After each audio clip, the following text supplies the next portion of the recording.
What's up, everybody? Welcome to Hammerdown Motorsports. My name is Steve Fast, and I hope you guys are having an amazing day. We did get the Range Rover back, so that is all fixed up, ready to go, and we've been having a great time driving that. It is a bit of a gloomy day today, and we have a little bit of an update for the shop. Today was supposed to be the day where we're putting in the gravel road that's going to go from the driveway over here and then go along this whole front area. Let me get over here so you guys can see.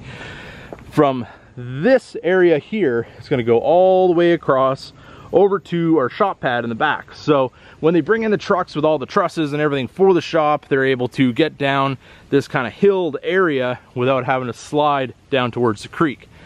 But today it decided to rain. It hasn't rained in about a week, which has been great because it rained pretty well all summer. But yes, as my luck would have it, it decided to pour rain this morning like crazy.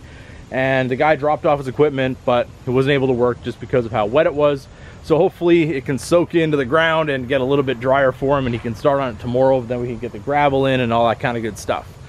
But for those of you who might be wondering, what is this beautiful little blue car behind me? Now, this is kind of a little bit of a story. I was on Copart's website. I was looking to buy something with a V8, maybe something for a swap, maybe like an Escalade or a Denali that's, you know, destroyed on the body side and all that kind of stuff, and maybe have an engine that I could build.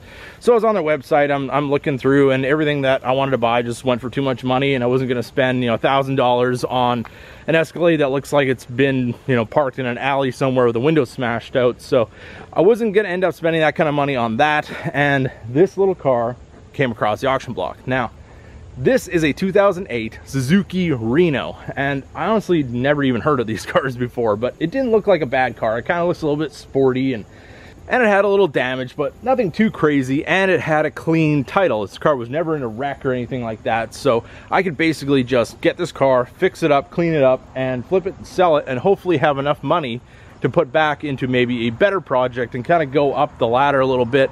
Every car that I buy and sell, I'm going to make a little money on. I'm going to put that back in the pot and just see what kind of vehicle we can get at the very end. You know, maybe something really cool like a Corvette or something like that. I have no idea. Just kind of a little experiment I've been thinking about and thought I'd maybe try. And we're going to start out with this little Suzuki Reno. So we made our first Copart purchase. Now, let me tell you a little bit about the experience that I had with buying a car from Copart. If it's something that you guys want to do or whatever. I mean, all I had to do was go register online, so you have an account with Copart, and you can go on their website and not have to pay any kind of membership fee, and you can buy a car online up to $1,000. Now, if you want to buy one that's more expensive, you're going to have to get a membership, and I think it's like $600 or something crazy like that. And if you're not going to buy more than a couple of cars a year, it's probably not worth it to do that. I think if you go to the auction itself, you can buy one that's, you know, more money, but for me, I just wanted an entry-level one. I just wanted to kind of see how to do the process and everything like that. I've seen other channels doing Copart builds and everything, and it kind of intrigued me, so I figured I might as well try my hand at it as well. So when I bought this car was $275. I'm not gonna lie, that's what I paid for this car, and that's why I jumped on it. I mean, why would you go get a Suzuki Reno? Well, it was $275, but I didn't really look into any of the other stuff that goes on when you buy a car from Copart. Now, if you do want to buy a car from Copart, you have to pay a fee to buy it online. Now that's $30. So you got $30 into your fee just to have the convenience of buying that car online. And then I think there was a $165 fee just to buy the car from Copart. I think that might include your title work and all that kind of good stuff. And then I wanted to get it towed here, so that cost me another $130. So now my $275 car cost me just over 600 bucks. So now you could probably buy this car on Craigslist for somewhere in the $1,000 mark with what it has wrong with it, which is a broken timing belt. And on these engines, it does have an interference engine, so we're probably going to have bent valves and all that kind of good stuff, which I did expect after learning a little bit about these cars, and they aren't really all that hard to fix. Now, I looked up parts, I got everything ready to go, I have everything in the car right now, everything has arrived, and this engine actually isn't even a Suzuki engine, it is a Holden engine, so it's the GM of Australia. So we're going to tear this thing down, we're going to fix it, we're going to see how many valves are bent, we're going to put a new water pump, new timing belt, all the stuff that goes along with it. We're going to do a quality job on this car, and we're going to clean it all up, do videos all along the way, and then we're going to put it up for sale and see what we get for it. So when you buy a $275 car on Copart, what can you expect? Well, let's take a little bit of a closer look. Now let's start with the good part. I mean, the back end is pretty good. This car does have a clean title, so we don't have to worry about any title work or any crash damage or anything like that. This is just a mechanical failure, so we have to fix it, and then we can flip it and not have to worry about any of that recertification or any of that kind of stuff that you would have to worry about if you bought, say, our titled car or a salvage titled car or something like that. So it is a hatchback, so we can open up the back. We've got some pretty dirty mats, which we will be addressing, and we got a nice little cargo area back here, and these back seats fold down, so you have a lot of room in the back if you want to carry stuff or anything like that. This is a pretty versatile car. Everything opens and closes nicely. So we do have a little bit of a paint issue here on the door handles. It seems to be a going trend. All the door handles have a little bit of paint missing, so something to do with their process, or the plastic doesn't want to hold the paint, but we might get some touch up and kind of clean this up a little bit.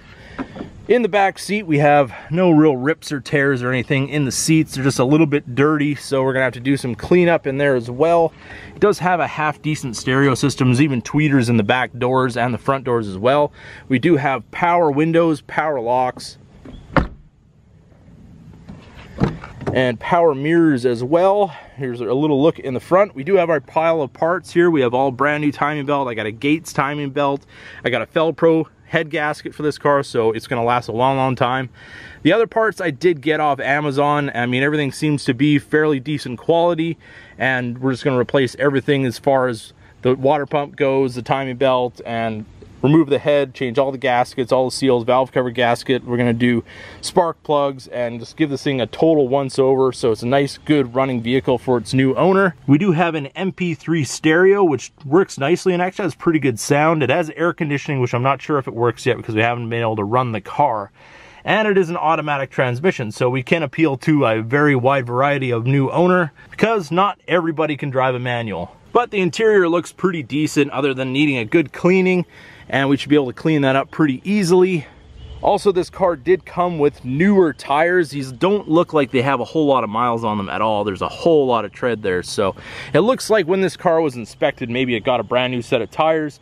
Also, the inspection is good until May of 2019. So safety-wise, this car should be all good to go. It has been inspected fairly recently, and it was on the road probably a few months ago. So daily transportation for somebody, it just had a mechanical failure. So we're gonna fix that up and we're gonna put it back on the road, and it could be a good car for somebody once again.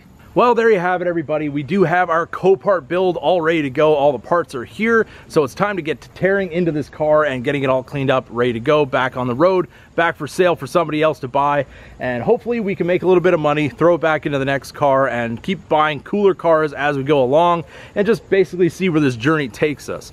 So if you guys enjoyed this video, don't forget to give it a big thumbs up. If you're new to the channel, hit that subscribe button. Keep that hammer down.